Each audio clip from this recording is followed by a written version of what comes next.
Good morning friends. आज बात करेंगे सीडीपी की बाल विकास की। जैसा कि आप लोग जानते हैं कि सीडीपी जो है वो सीटेट में बहुत ही महत्वपूर्ण पोर्शन है और 30 क्वेश्चन यहाँ से पूछे जाते हैं। तो सबसे बात करते हैं सीडीपी की बाल विकास की, बाल विकास और शिक्षण शास्त्र की। बाल विकास से क्वेश्चन आते हैं और शिक्षण शास्त्र से भी क्वेश्चन आते हैं। जब हम बाल विकास की बात करते हैं तो बाल विकास से तात्पर्य होता है कि बालक किन किन अवस्थाओं से होकर गुजरता है और उसका विकास होता है, साथ ही साथ बालक की इन विकासात्मक अवस्थाओं का अधिगम से क्या संबंध होता है। तो यहाँ से क्वेश्चन पूछे जाते हैं। दूसरा, टीचिंग एप्टीट्यूड से क्वेश्चन पूछे जाते हैं। तो जो सीडीपी का कोर्स डिजाइन किया गया है एनसीएफ के द्वारा, तो इसमें 24 चैप्टर हैं लगभग। तो पहला चैप्टर हमारा है वो है विकास और उसका अधिगम से संबंध। विकास और उसका अधिगम से संबंध ये पहला चैप्टर है। तो इसमें हम बात करेंगे विकास क्या होता है। तो विकास पर बात करने से पहले हम ये समझ लेते हैं कि राष्ट्रीय शिक्षा नीति 2020 में कहा गया है कि अब जो सीखना अधिगम होगा वो समझ, तर्क और विश्लेषण पर आधारित होगा। तो बच्चों में समझ, तर्क और विश्लेषण आधारित अधिगम कराने के लिए कुछ अहम बिंदु हैं जिन पर बात कर लेते हैं। वो पहला सबसे अहम बिंदु है जहाँ से क्वेश्चन भी पूछा जाता है कि कोई बालक जल्दी तो कोई बालक देर से सीखता है, क्यों? इसके हमें जवाब तलाशने होते हैं कि कोई बालक देर से तो कोई बालक जल्दी से सीखता है, क्यों? बहुत इंपॉर्टेंट है। दूसरा है, क्यों कोई बालक शिक्षक की सहायता से भी नहीं सीख पाता है। तीसरा है, क्यों कोई बालक स्कूल से भाग जाता है। क्रोधित बालकों को कैसे नियंत्रित किया जाना चाहिए। सीखने में प्रेरणा की क्या भूमिका होती है। सीखने की कौन सी विधि अच्छी है, रटकर या समझकर, इस पे भी चर्चा करेंगे। सीखने की कौन सी विधि अच्छी है, रटकर या समझकर। बाल अपराध क्यों बढ़ रहे हैं। तो एक कुछ प्रस्तावना थी बाल विकास के पहले चैप्टर की। तो सबसे पहले बात करते हैं विकास की। विकास, तो देखिए, जो विकास होता है, विकास एक निरंतर चलने वाली प्रक्रिया है। विकास एक निरंतर चलने वाली प्रक्रिया है और विकास जो होता है ये मात्रात्मक और गुणात्मक दोनों प्रकार का होता है। तो इसको समझ लेते हैं। Development, human development, human development.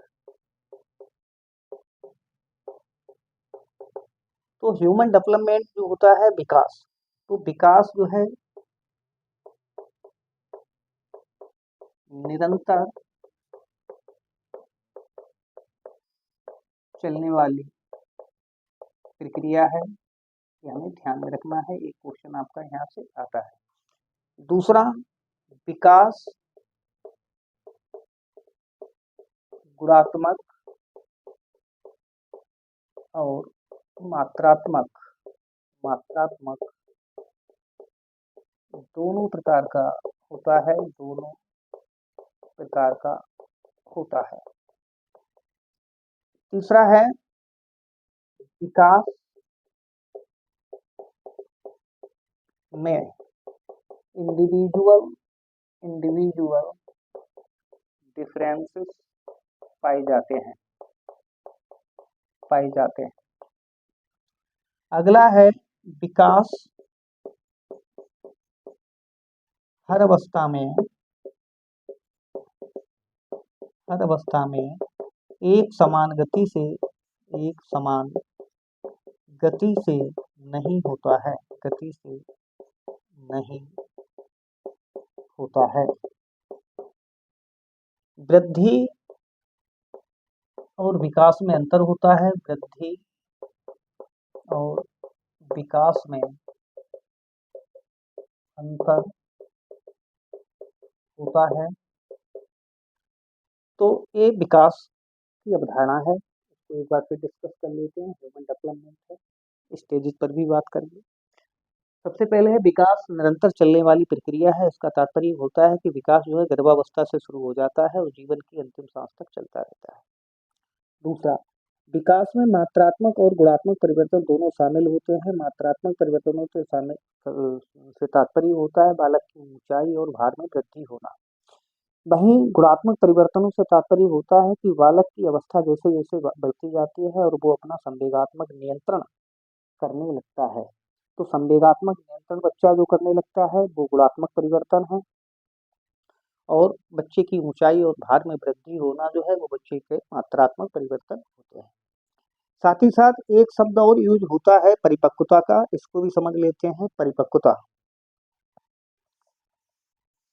परिपक्वता एक शब्द यूज होता है, और परिपक्वता का संबंध विकास से होता है। परिपक्वता इसे मैच्योरिटी कहते हैं, मैच्योरिटी कहते हैं।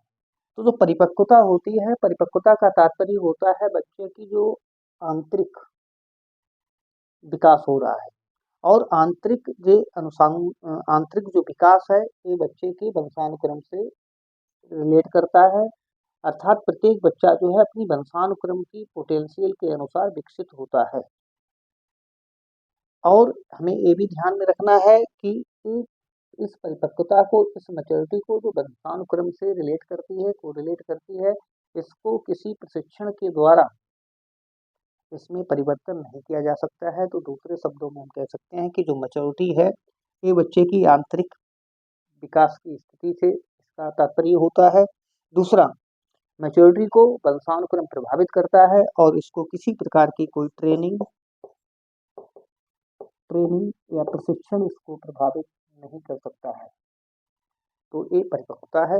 वृद्धि, वृद्धि से तात्पर्य ऊंचाई और भार में वृद्धि होती है, जिसको देखा जा सकता है। शारीरिक बनावट, शारीरिक परिवर्तन, इनको आसानी से देखा जा सकता है, ये वृद्धि ग्रोथ कहलाती है। तो आज की क्लास में हमने बताया है कुछ पेडागॉजिकल इश्यूज पर बात की थी, विकास, विकास का अर्थ और वृद्धि पर तथा परिपक्वता पर बात की है। अगली क्लास में इस चैप्टर को जारी रखेंगे। Thank you.